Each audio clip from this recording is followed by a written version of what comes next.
Hey, good evening, everybody. We're gonna come in a little bit more calm. It's too late for us to be with that high energy, but welcome back to another week of Let's Talk About It.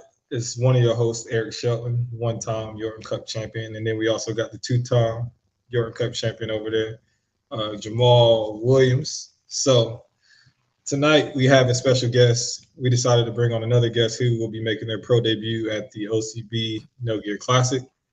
He went pro at what is the Coastal Clash this year. Crazy physique. I was happy to see this guy in person.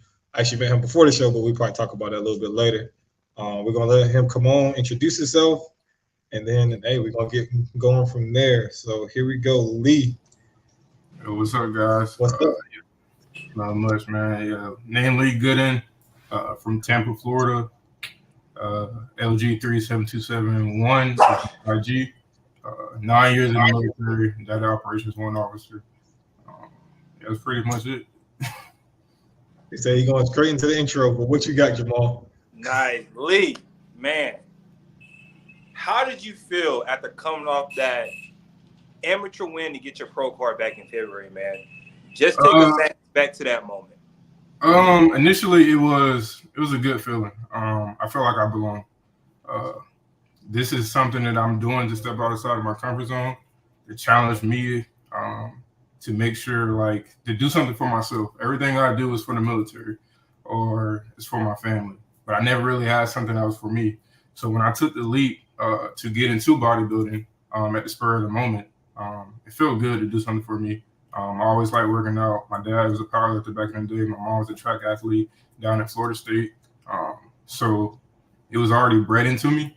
But that right there, that win told me, like, hey, this is for me. I can be an athlete in this realm. I can actually progress in here. I have a lot of potential. So I just want to see how far I can take it. All right. So just curious, I know you got it like a. It sounds like you got that creative player from Madden. When you got to pick your parents and you got this parent and this parent. It sounds like you got the magical potion right now, but. What got you specifically into bodybuilding? Or were you an athlete before, or was bodybuilding just, a random spur of the moment type thing? So in high school, I played no sports. I'm not gonna lie to you. I didn't do no sports. Being in the military, though, my 5 deployments in these 9 years, all we used to do is lift weights. I've always benching, deadlifting is my favorite lift. So I did a lot of strongman competitions on deployments, did a lot of things of that nature. And then last year, December, I seen everybody riding the wave going into bodybuilding. Everybody going into bodybuilding. And a couple guys from the local gym in Augusta, Georgia, was like, "Hey man, you got a crazy physique. This, that, and the third. You should look into it." And I was like, it ain't really for me, because that's stepping outside my comfort zone. Even though I know that's something I need to do, it wasn't for me at the time. I seen one of my guys doing it, and I was like, "Hey bro, put me on." I seen that he won his pro card, so I seen OCB, trying to check it out. Found out about the posing clinic. And I was like, I'll go down there and see what it's about. Went down to Savannah, did the posing clinic, met yourself and Jamal. And then from there, went through my mandatory poses. Nam see me and suggested that I did the actual coastal class. It was like 30 days out. I didn't think I'd be ready. But talked to you guys and actually made the leap. And then from there, I just haven't looked back. Absolutely. So you met 2 fucking incredible guys down at that posing clinic, man. I didn't know. So at the time, I didn't know the magnitude in the sense of who I was meeting. Because obviously, me personally, the way I look at it, the Yorton Cup is like our Olympia. And obviously, you guys had just came off a win in your respective divisions that year previously. So it was a very good experience looking back on it now. And it really just set it in stone. And I'm glad I did do it, because if I didn't meet Nam and him telling me to do that show, if I didn't get the verification from Eric to say, "Hey man, you should probably try to do it, see what you can make shape," I probably wouldn't have pushed. That was probably the hardest thing I ever did in a long time, to get ready for bodybuilding prep in like 33 days. Absolutely, man. Well, we glad that you was able to come down to that posing clinic. So you mentioned that you're in the military, and of course this is peak week, right? So how hard has it been getting yourself mentally and physically ready for this show? Also been in the military, and I was former military in the Army, and I know how demanding it can be getting up at 6 o'clock, doing PT, and then on top of that, you gotta go and do your other training too. And like I said, this week, I know you're depleting right now, man. So how hard has that process been? It's probably the hardest thing I ever did in my life. So I had to, for me personally, I'm a IT professional in the military. So my job is what I like doing outside. So what I had to do is I was like, hey, I'm coming off of Coastal Clash. Let me create a whole schedule because I know for a fact I gotta have time for military and I gotta have time to train. I gotta have meals, all that stuff like that. So I just created a schedule. I get up at 3. I get up at 3:30. Roll around for a little bit. I'm in the gym at 4 o'clock doing my cardio, and then work from 9 to 5. As soon as I get up at 5, I'm at the gym training, and then I had to just keep that. And then just like the military throws things at you. So whatever they throw at you, last minute, I got to do this. I got to stay late. I can't train. I'm missing a meal. I got to recover for it. I just got to make do with it. That's all I really could do. But I couldn't honestly say this prep, dealing with the military side of my life, is probably the hardest thing I've done. But anything can be done if you want to do it. Obviously, I'm here. I made it to peak week. I could have quit a long time ago if I thought the pressure was too much, but it wasn't an issue. We here. Absolutely. Okay, so knowing you juggle a lot of things, and you spoke mainly on that whole thing. I guess the premise of is like mentality and wanting to get through it and things of that nature. What would you say would be your major difference in going into the show as your amateur and then going into the show as your pro? The mentality difference between the two. The amateur show, I just want to see if I can do it. Challenge myself to see if I, in a sense, validate that this is something for me. In a sense, me winning that pro card, for me, it was a validation. Like, hey, I'm supposed to be where this is where I'm supposed to be.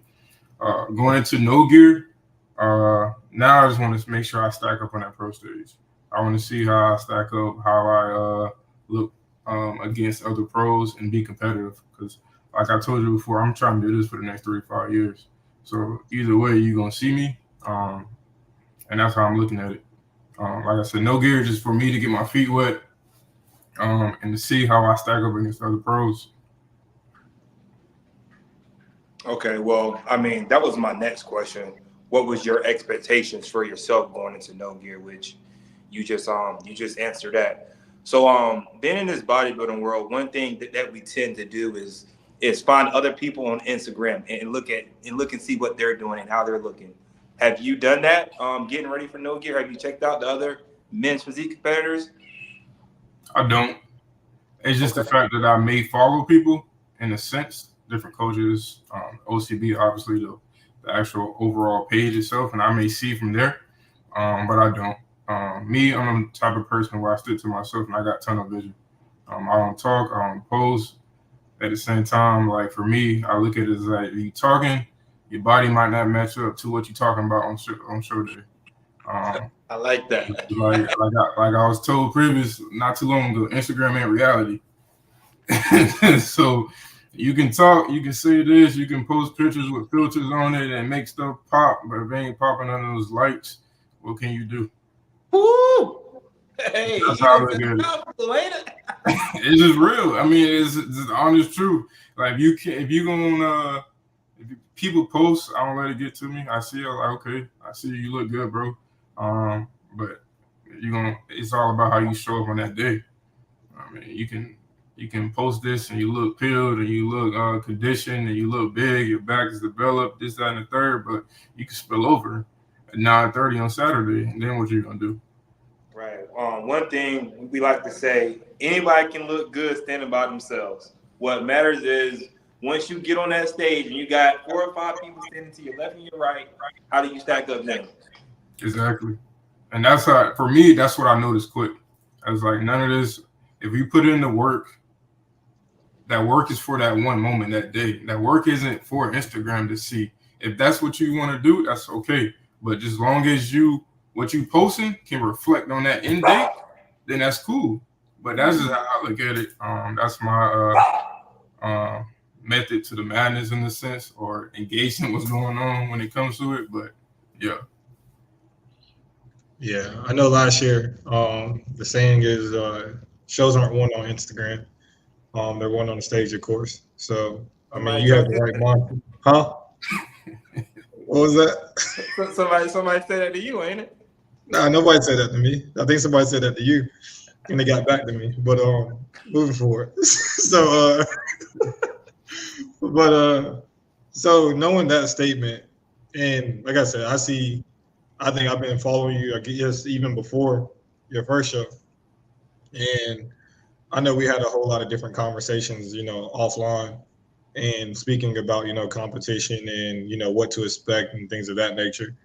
But I gotta ask, have you seen anything or experienced anything of, I guess, being that new pro that people's looking out for? Like some people might not know the name, but then I know they're going to know your name afterwards. But have you experienced anything or any tendencies, or you see the extra story views or likes and comments in your on your pictures? Like you seen any of that?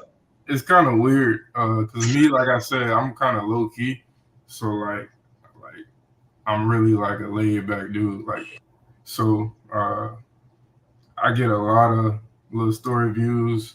Some people even DM me asking me about classes and stuff, what class I'm gonna be in. So, which is crazy. I'm like, because I'm a newbie in a sense. So I'm like, bro, what you ask me what class? Like, I'm at work and I get a DM to ask me what class I'm in. I'm like, bro, I had to think about it. And I was like, you trying to make sure you make it out or something? Oh, scary ass. Hey, I'm like, bro, I ain't nobody, bro. I ain't nobody, that's bro. some I'm punk just, ass shit. Hey man, what class you in, man? hey, or how much I weigh, or this, that, and the third. And I mean, I respect it. Me back in the back of my mind, I know why you asking me this. But bro, if I lose, I lose. But just know, if I lose to you, you a dog. And I'm okay with that because there ain't no way that I would be the best every time I step on stage. And then you never know what the judges are feel maybe the best that day. So I mean, it's just a fair.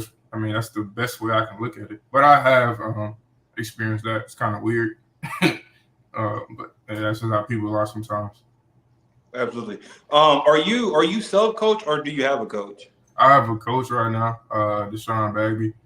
That's sort of I actually was stationed with him, and then I see him doing this thing in the field. So I was like, hey, bro, um, show me the way in a sense, and then that's how we went about it. Okay, so y'all have the potential at some point down the road to actually compete against each other. Yeah. How you feel about that?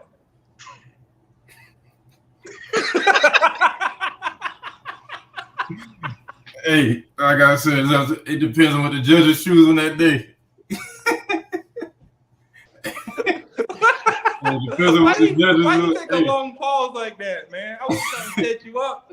I'll compete against anybody, but like I said, it's up to the judges how we show up on that day. But it's something that possibly could happen, Absolutely. depending on the routes we take. Absolutely. That was a good question. I know I would even thought about that. That was a good. That threw me off. But so I guess we'll wrap it up. But I guess what's one thing that, since a lot of people ask us about the transition from amateur to pro, and me and Jamal had done it so long ago. I don't want them to think that our answers are outdated. But what's the number one advice you would give to maybe an amateur who is about to get their pro card or going for their pro card, or even a new pro who hasn't debuted yet? What would be a piece of advice you would leave them? Me personally, just keep the main thing the main thing. And what I mean by that is don't get caught up in the glitz and glamour on Instagram.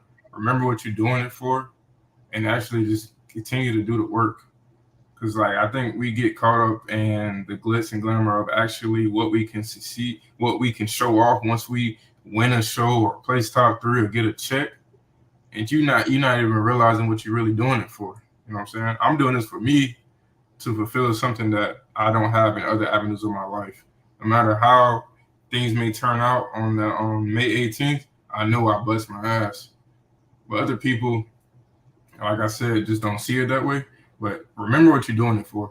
I seen the post today. It was just like this is a hobby that most people love, but at the same time, you got to remember what you're doing it for. Because if you get sidetracked with Instagram, the glitz and glamour, and just trying to be dominated and all the gossip and all the stuff like that, you're gonna lose track, and then you're gonna fail. That's all. Right. Absolutely, man. Well, hey, I look forward to seeing you on Saturday, man. Hey, Too. first place for me, first place for you. Yep. Hey, we going after these first places come Saturday, man. Goddamn peak I'm week. I'm live, baby. Yeah, I'm ready. Best believe I'm ready. So we'll see you guys. Maybe we'll go live possibly in Greensboro. We'll see. Who knows if Jamal throwing the trunks? We'll find out that on Saturday as well.